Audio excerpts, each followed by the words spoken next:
Bouddha a dit « Ne demeure pas dans le passé, ne rêve pas du futur, concentre ton esprit sur le moment présent ». Ces quelques mots qualifieront l'une des plus grandes idéologies religieuses du monde.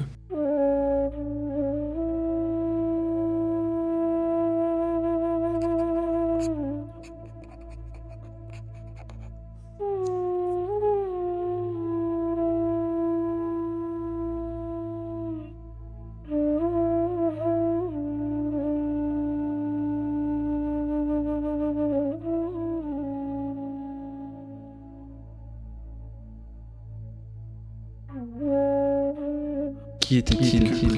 Pourquoi? Comment? Tant de questions auxquelles je tente de trouver des réponses. J'ai toujours voulu me tenir à distance des différentes religions. De nature cartésienne et pragmatique, je ne laisse pas grande place aux méandres de l'imaginaire. Bouddha, un mot si familier, qui tend à nous rappeler celui d'un dieu ou d'une divinité. Mais ne nous y méprenons pas. Les apparences sont parfois trompeuses.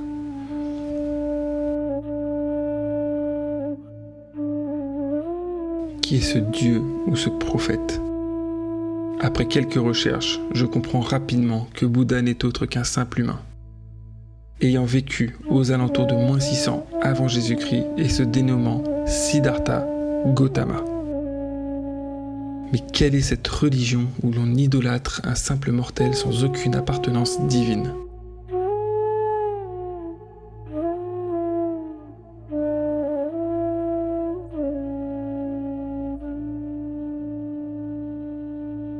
Le Népal, Katmandou, berceau du bouddhisme ancestral. Ma quête de savoir pourrait-elle bien commencer là-bas? Non, pas encore. Si tu ne trouves pas la vérité là où tu es, où crois-tu donc pouvoir la trouver? Cette phrase de Bouddha qui retentit dans mon esprit et m'impose de trouver certaines réponses ici, en France, avant d'entamer des recherches sur le terrain. Tu ne peux pas voyager sur le chemin sans être toi-même sur le chemin.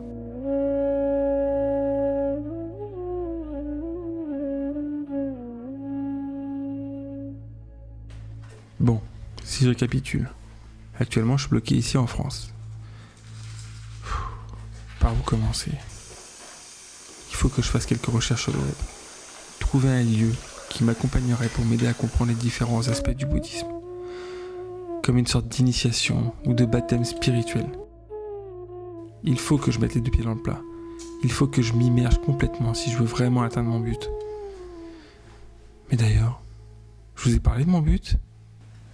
Mince, j'aurais dû commencer par là. Et puis après tout, pourquoi tout vous dévoiler maintenant? Un peu de patience, vous allez comprendre plus tard. Tous ces voyages en Asie, tous ces temples visités, plein de souvenirs ressurgissent. Et l'un d'entre eux, si mystérieux et envoûtant, cette prière spontanée, sans même quoi savoir prier. Ces quelques incantations incompréhensibles, mais à la fois transcendantes de respect, d'empathie et de paix intérieure, marqueront à jamais ma mémoire. Voilà, vous l'avez compris, tout a commencé là, très précisément à ce moment-là.